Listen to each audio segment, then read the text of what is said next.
ठीक है। तो अभी हम लोग जो देखने वाले हैं, ठीक है, वो क्या है, बेसिकली ये जो मार्जिन होता है ना, दो सपोर्ट वेक्टर्स के बीच का जो परपेंडिकुलर डिस्टेंस है उसे हम क्या बोलते हैं, मार्जिन बोलते हैं। तो उसे आज उसका जो लेंथ होगा आज वो हम कैलकुलेट करेंगे, ठीक है। तो मैं यहाँ लिख देता हूँ लेंथ ऑफ मार्जिन। देखिएगा बहुत इंटरेस्टिंग चीज़ है। जैसे आप देखिए यहाँ पे x1 है और ये मान लेते हैं x2 है, ठीक है।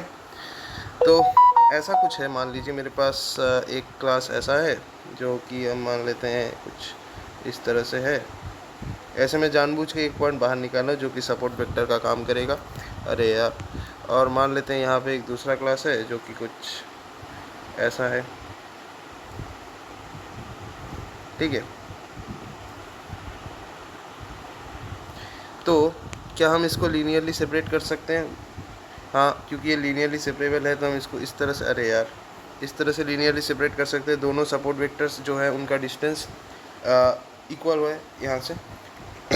अब इसके ऊपर से हम लोग एक लाइन खींचेंगे लाइक दिस, और यहाँ पे भी हम एक लाइन खींच देंगे लाइक दिस, ठीक है। तो इन दोनों वेक्टर्स के बीच का, ये दो तो हमारे सपोर्ट वेक्टर्स है ना, तो इन दोनों के बीच का जो डिस्टेंस है ये मुझे निकालना है, ठीक है। तो एक काम करते हैं, इसको हम मान लेते हैं x पॉजिटिव, इस पॉइंट को हम मान लेते हैं x पॉजिटिव, और इस पॉइंट को मान लेते हैं x नेगेटिव। तो डिस्टेंस निकालने का फॉर्मूला क्या है, इन दो सपोर्ट वेक्टर्स के बीच का जो परपेंडिकुलर डिस्टेंस है इसको ईटा से हम डिनोट करते हैं।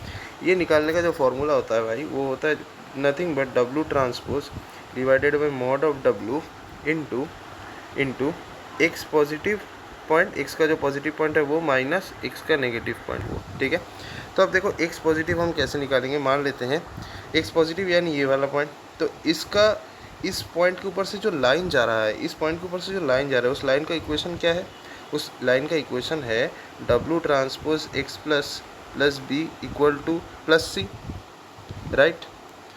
W transpose x plus b equal to सी।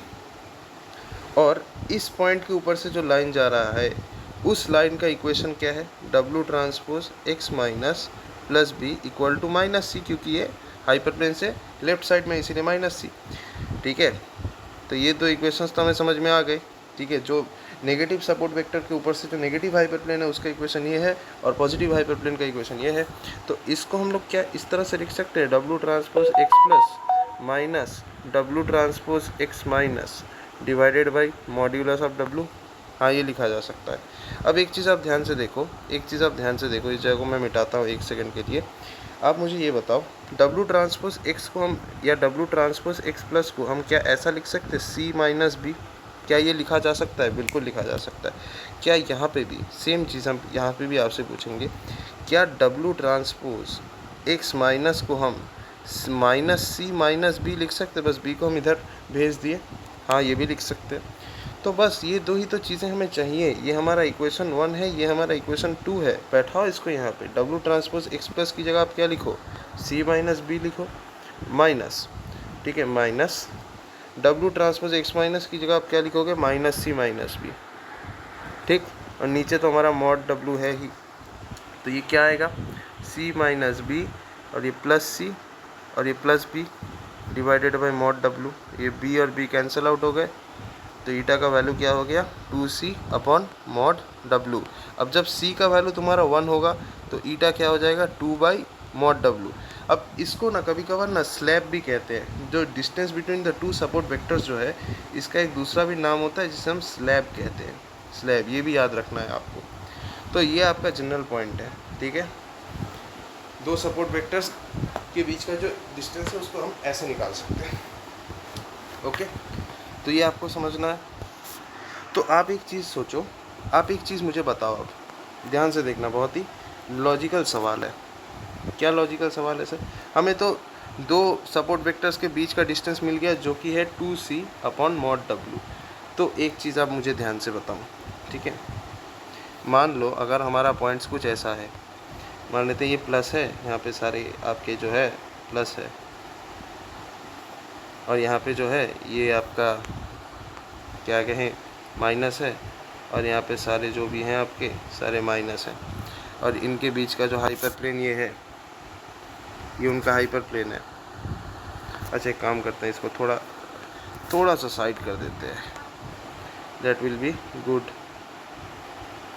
अब यहाँ पे ये जो भी क्लासेस हैं, अब इनके बीच को अगर हम लोग सेपरेट करना है तो हम इसको ऐसे सेपरेट कर सकते हैं। इस तरह से हाइपर प्लेन बनाना होगा ताकि यहाँ से यहाँ का जो डिस्टेंस हो, यहाँ से यहाँ का भी वही डिस्टेंस होना चाहिए, ठीक है।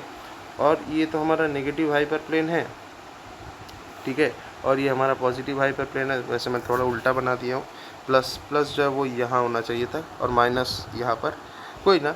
तो मुझे पता है ये टोटल का जो डिस्टेंस है, टोटल का डिस्टेंस कितना है भाई, 2/mod(w). तो क्या तुम मुझे बता सकते हो इंडिविजुअल इसका डिस्टेंस कितना होगा और इसका डिस्टेंस कितना होगा? मुझे पता है दोनों इक्वल डिस्टेंसेस के, तो इसका डिस्टेंस हो जाएगा 1/mod(w) या 2c/mod(w) अगर हम बोले तो ये हो जाएगा c/mod(w) और यहाँ का डिस्टेंस क्या हो जाएगा, c/mod(w), राइट।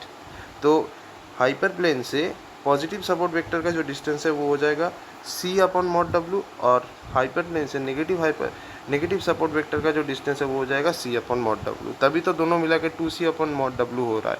तो ये आपको समझना पड़ेगा, ठीक है। आई होप आपको समझ में आ चुका है, राइट। समझ में आ गया? बस यही तो चाहिए, यही तो चाहिए।